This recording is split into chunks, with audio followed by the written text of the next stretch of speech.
Okay, we're back with part 2 of the electric fence charger install. We're going to do some troubleshooting. I think last time we were here, it wasn't putting out the voltage it should have been doing. I think it was only had about 3,000 volts or something. We'll check it again real quick, see what it is now. So same deal, it's just stepping on the deal or the little spade.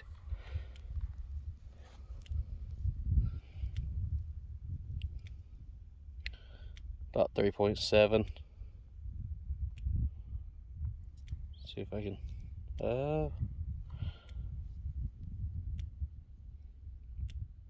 3.9. So I'd still like it to be closer to 7,000. So we're gonna do a little troubleshooting on that. So one thing you can do so I've already driven the fence line.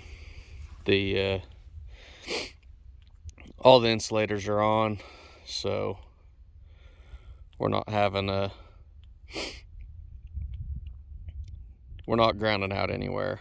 So we're gonna stick this down in the ground, in the ground rod here. Now we'll try it.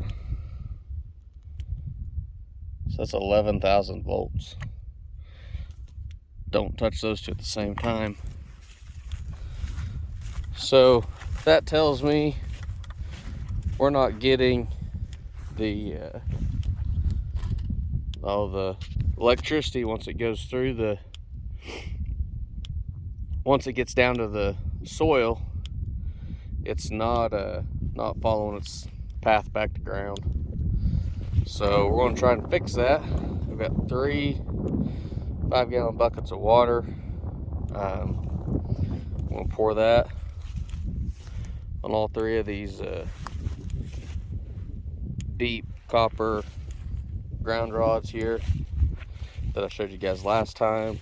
So I'm going to put you guys down and be back with you in a little bit, and we'll see if that makes any difference. Alright, we got about 1.5 buckets poured on these ground rods. Kind of just dug a little bit out around them with my boots. Sorry, Greta, but there might have been a little oil in one of them buckets. They'll just add to the rust proofing, I guess. Keep weeds from growing up around them, maybe. That's what we'll call it. But all right, let's check and see what we got now. Oh, get off the seatbelt.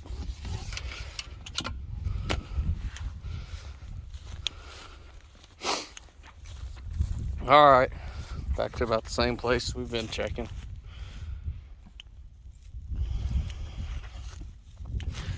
Step on that spade.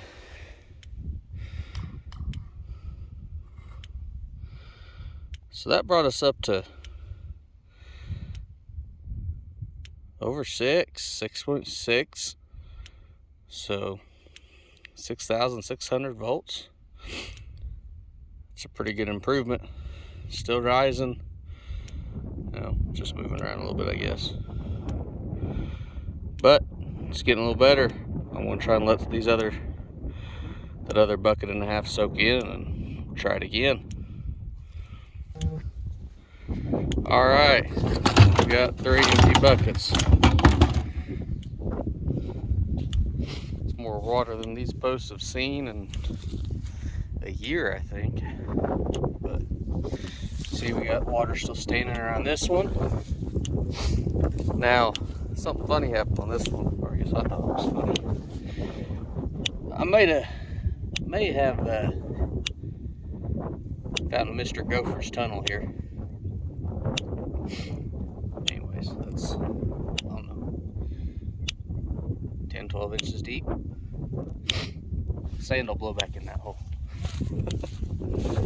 And here we got this one, still soaking in a little bit. So we'll give this probe another try, see what we get.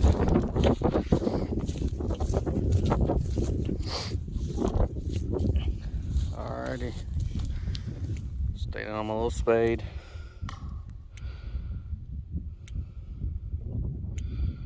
Huh? Going down.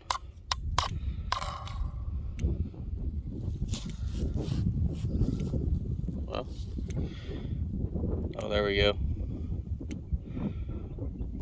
Wiggle my foot a little bit. So, looks like just a little short of 6,000 volts is, or a little short of 7,000 volts is about all we're going to get at this point. If we continue to watering those rods, that might get better. Just for S's and G's, we're gonna stick that probe in the ground just to see what the difference is. There you go. Must be a little moisture under there, so it's hard to believe, but it's making it all the way back. So now we're gonna try one more thing, just because we can and we're here. So I'll get set up for that. I'll bring you guys along. All right, here we are. We are a half-mile south of that charger. It's back up there on top of that hill. So, brought a T-post with us. We're gonna ground it out, just like I said to you earlier. We're gonna see if we get how much stray voltage we can get picked up, or how things are returning to ground. See if there's any room for improvement. But let's just check the voltage down here.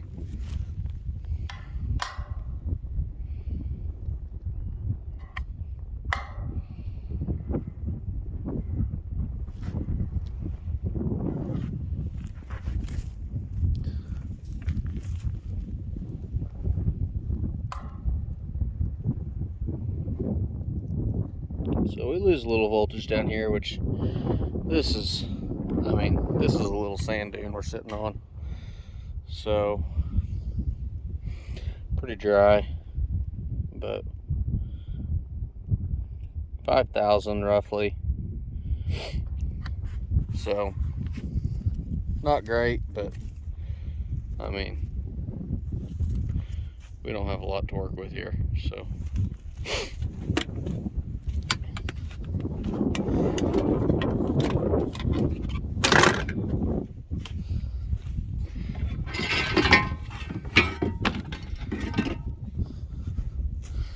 Now the key is, you don't want to touch that post while it's on the wire.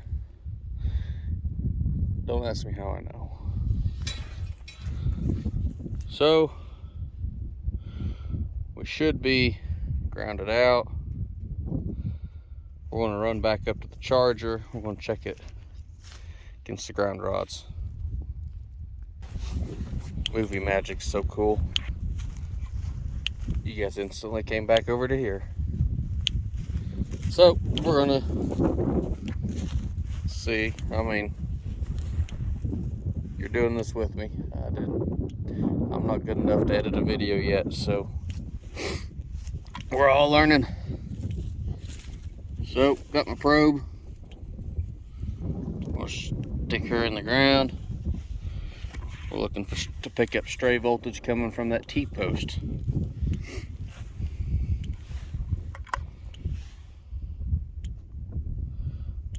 See, earlier I showed, you see it flashing right with the voltage, but there's only 300 volts there to pick up on stray voltage, and I think after 2 ground rods in this area, I added this third one, and I don't think I had any drop. So I could probably add another one and it wouldn't hurt, but I think the bigger fix here is going to be some rain. And I can't do that, so we're just gonna have to live with what we got. So I think that shows you guys, for the most part, you know, if you only had one ground rod and it wasn't doing very good, you could come up with come up with a few thousand volts coming back through the ground. And anyways, we didn't have that, so I think we're about as good as we can get here. Hopefully that'll keep those dummies up there on the right side of the fence. Might wake them up a little bit. Anyways, thanks for watching, guys. Hope this helps anyone that's trying to figure out why they're not getting good voltage. But also, I guess before I leave, one thing you could do, and I've done it in the past, is you take a 5-gallon bucket, you drill a little hole in the bottom, just enough to where it just dribbles water out, and you could stick one right next to each ground rod. And so you got it full, and you know, a little bit of water that could last, could last a day or two if you get the right size hole drilled.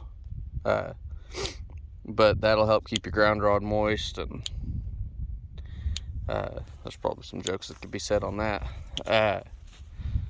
But it'll keep your ground rod working. And anyways, I mean, that's one thing you could do. I'm not at the point of doing that yet.